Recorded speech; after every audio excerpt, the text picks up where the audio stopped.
Tā tad redziet, viņi vēl nezina. Es domāju, viņi vēl nezina, bet fakts ir tāds, ka būs tikai viens gans, un viņš ir tas, kurā viņi karājās pie stāba koka vai krusta.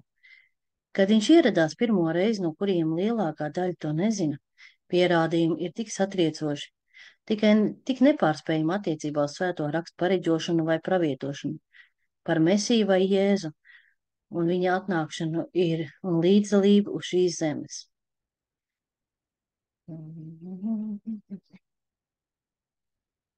Un pat viņa aiziešanu, ka saskaņā ar rakstiem tas nav noliedzams. Un tagad, kad svari tiek pacelt no abām Izraēla mājām, tagad mēs sākam redzēt, jūs un es sākam redzēt. Jūs un es esam tikai sākums, lai redzētu. Mēs tuvojamies lielākajam svētā gara gājienam, kāds jebkad ir bijis uz šīs zemes. Un mēs ievedam sevi līdzībā, ko Dievs pirms gadsimtiem un gadsimtiem jau bija noteicis. Tas, ka jums un man ir jāsaprot, ir tas, kādi ir Dieva mērķi, ko Dievs dara. To, ko Dievs vēlas, viņš dara. Lieta ar Dievu, Dievs zina, ka tu piedzimi, kad būs tava nāve un kādā veidā tava dzīve būs. Viņš zina beigas sākumā. Vai nav biedējoši domāt, ka viņš sākumā zinās beigas, bet viņš jau pašā sākumā zina beigas, un viņš turpina teikt, arī viņi staigās pēc maniem spriedumiem un ievēros manus likumus un pildīs tos. Vai tas nozīmē, ka viņi visi kļūs par kristiešiem? Tagad ļaujiet man atgriezties, jo es nevēlos, lai jūs palaistu garām šo. Un Dāvids, mans kalps, būs ķēniņš pār tiem, un viņiem būs visiem viens gans. Viņi staigās pēc maniem spriedumiem un ievēros manus likumus un pildīs tos. Vai jūs saprotat, kas šeit ir teikts? Viņi ne visi pievērsīsies tam, ko mēs saucam par kristietību. Brāļi un māsas, viņiem būs viens gans. Viņa vārds ir Jēzus, un viņi gatavojas kalpot vienam Dievam. Bet viņi negrasās kļūt par baptistiem, viņi nekļūs par vasarsvētkiem, viņi nekļūs par katoļiem, viņi nekļūs par presbiteriešiem vai metodistiem. Viņi nekļūs par luterāņiem, viņi nekļūs par harizmātiķiem, viņi kļūs par tiem, kas viņi ir Dievā, un Mesija būs viņa ķēniņš un gans. Un viņi dzīvos tajā zemē, ko es esmu devis Jēkabam savam kalpam, kurā ir dzīvojuši jūsu tēvi, un viņi tur dzīvos, viņi un viņa bērni, viņu bērnu bērni mūžīgi, un mans kalps Dāvids būs viņu valdnieks mūžīgi. Es slēgšu ar tiem miera derību, tā būs mūžīga derība. Es tiem likšu dzīvot uz vietas, vairošu tos un atstāšu savu svētnīcu viņu vidū mūžīgi. Atkal, kas ir svētīts? Kungs Jēzus. Mans mājoklis būs pie tiem, es būšu viņa Dievs, un tie būs mana tauta. Arī citas tautas atzīs, ka es esmu tas kungs, kas Izraēlu svētī, kad mana svētnīca būs viņu vidū mūžīgi. Tagad tur ir kāds laika elements. Mēs devāmies visu ceļu no šejienes, sākot no 22. 23. panta līdz pat 1000 gads periodam. Labi, tātad tajā ir laika elements, bet es vēlos, lai jūs no tā izkļūtu. Un ko es vēlos, lai jūs šajā ziņā saprastu? Kad Dievs savedīs kopā abas Izraēla nojas un saliks tās kopā, un viņi gatavojas viņam kalpot, viņi ievēros viņa baušļus, un viņiem būs Jēzus kā gans. Tagad, ja mēs tā paralēli, un es nedomāju, ka tas būs kaut kas grūti izdarāms, mēs varam sākt saprast, ka Jēzus nekad nav atstājis jūdismu. Kurš pameta jūdismu? Mēs izdarījām. Jēzus bija pilnīgi laimīgs kalpojot Dievam tēvam, kurš viņuprāt ir lielāks par mani, un viņš bija pilnīgi apmierināts ar sabata ievērošanu, jo viņš to ievēroja. Viņš bija pilnīgi apmierināts ar visu svētku noturēšanu, jo viņš tos turēja. Ko viņš to, kad darīja augšējā istabā? Viņi svinēja Paskāles svētkus. Viņš paturēja visu šīs lietas. Viņš darīja visu, ko tēvs jebkad bija tur nolicis. Viņš izdarīja. Un tad pēkšņi nāca baznīca. Mums nav jāievēro šis sabata līgums, jo es domāju, Jēzus ir mūsu atpūta. Sveiki, halleluja! Mums nav jāievēro neviens no šiem citiem likumiem, jo es domāju, ka Pāvils teica, ka mēs vairs neesam zem likuma, zem lāsta, un mēs tam visam ticējām. Man analoģija tam ir, hei, Ieva, vai Dievs tiešām teica, ka mums jāievēro likumus? Ak, nāc, Ieva, Pāvils teica, ka jūs vairs neesat pakļaut likumiem. Mēs tam noticējām, jo kāds mums teica, un neviens no mums nebija pietiekami gudrs, lai atgriezties un iedziļinātos ebreju valodā un izcelt to un īpaši uzzinātu, kas tajā patiesībā bija teikts. Daļēji tāpēc, ka nevienam no mums nekad nav bijusi iespēja aizsniegt un iegūt svētos rakstus to sākotnējā formā. Tie bija sagrozīti vai spēlējušies un sakārtoti, bet tagad Dievs sāk uzteikties un Dievs sāk ļaut mums šeit kaut ko ieredzēt, ka Viņš dos kopā to, ko mēs saucam par draudzi, ko mēs saprotam, ka esam svēti Dievu Izraēlu. Šeit svarīgi draudz identifikācija, jo jūs un es esam bijuši piesaistīti baznīcai, un mums ir jāspēj precīzi noteikt, kas mēs esam visā šajā juceklī. Pārējiem pie Jeremijas 31. nodaļas 18. pantu līdz 33. pantam. Es gan dzirdēju, kā Efraims žēlojās. Tu esi mani pārmācījis, un es mācījos kārtību, kā iešanai jūgā nepieradināts ceļš. Ļauj man atgriezties mājā, tad es atgriezīšos, jo tu taču esi tas kungs mans Dievs. Kas šeit notiek? Efraims tagad garā sāk saprast, ka varbūt gājis nepareizo ceļu. Varbūt kaut kas ir nogājis greizi. Jo kopš es novērsos no tevis, es sajūtu nožēlu, kopš esmu nācis pie īstās atziņas, es situ sev pa saviem gurniem, es kaunos un stāvu apjūts, jo man jācieš par savu jaunības negodu. Citiem vārdiem sakot, viņam bija kauns par šo lietu. Viņš teica, es nožēloju grēkus, un pēc tam es saņēmu norādījumus. Redzi, kam jānāk pēc tam, kad mēs nožēlojam grēkus. Instrukcija. Redziet, kad kaut ko nožēlo, nav nekāds labums, ja vien jums nav norādījums saskaņā ar Dieva vārdu, kā to iztaisnot, lai jūs to vairs nedarītu. Un bez tā mums tas ir maz vai vispār. Mums ir jāsaprot, ka pravietis Jeremija tagad pravieto šeit, Efraims, un viņš atgriežas uz Dievu. Tagad šī ir Ziemeļu karalista. Vai tad man Efraims tiešām ir tik dārgs dēls, tik mīļš bērns, ka es viņu vienmēr atceros mīlestībā, kaut gan es viņu bieži esmu brīdinājis, taču laikam tādēļ mana sirds tā pukst par viņu, un man par viņu jāapžēlojas katrā ziņā, saka tas kungs. Puika, es tev teikšu, ja ir kaut kas līdzīgs Dieva žēlastībai, es nezinātu, kas tas būtu vai ne. Efraims izgāja šeit un darīja visu, kas bija jādara nepareizi, joprojām netiklība tautās. Grūti pateikt, jo kaut kas ir jāatceras. Viņi visi bija kopā pret Jūdu, pilnīgi pret viņiem, un darīja jebko, tāpat kā palestīnieši šodien pret viņiem jūtas. Viņi darītu visu, lai tos novērstu. Tagad 21. pantā. Uzceļ ceļa rādītājs stabus un nostat ceļa zīmes un ievēro tos ceļu, par kuru tur reiz gāja. Atgriezies, jaunā Izraēla, atgriezies atpakaļ šeit savā pilsētā.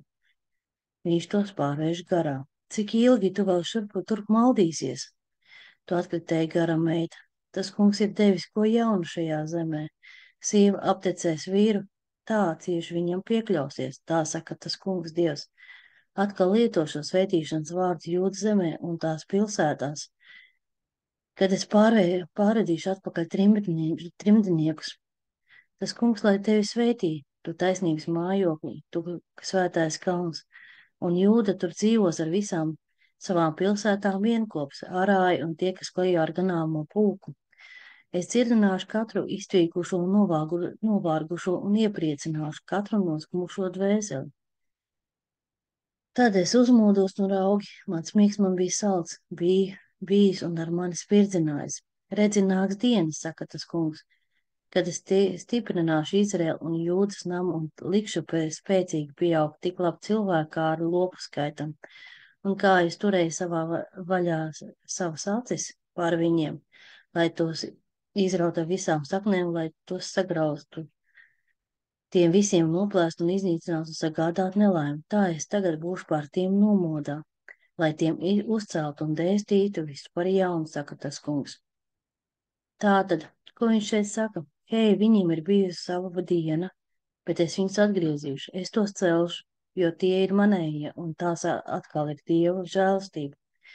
Viņš teica, tie ir manējie, viņš turpina teikt 9. pantā. Tanīs dienās viņi vairs neteiks, tēvi ir ēduši kā vīnogu un bērnu zobi ir salauzti, bet katrs nomirs savas vainas dēļ. Ik viens, kas ēd skābās vīnogas zobi, tiek sagriezti. Redzi, nāks dienas, saka tas kungs, kad es slēgšu jaunu derību ar Izraēlu namu un ar Jūdas namu. Tagad mums tas ir jāpasvītro, un nākamreiz par to runāsim pēc pāris nedēļām. Vai šī ir tā pati jaunā derība, ko mēs domājam noslēdzām, nosaucot to par jauno derību?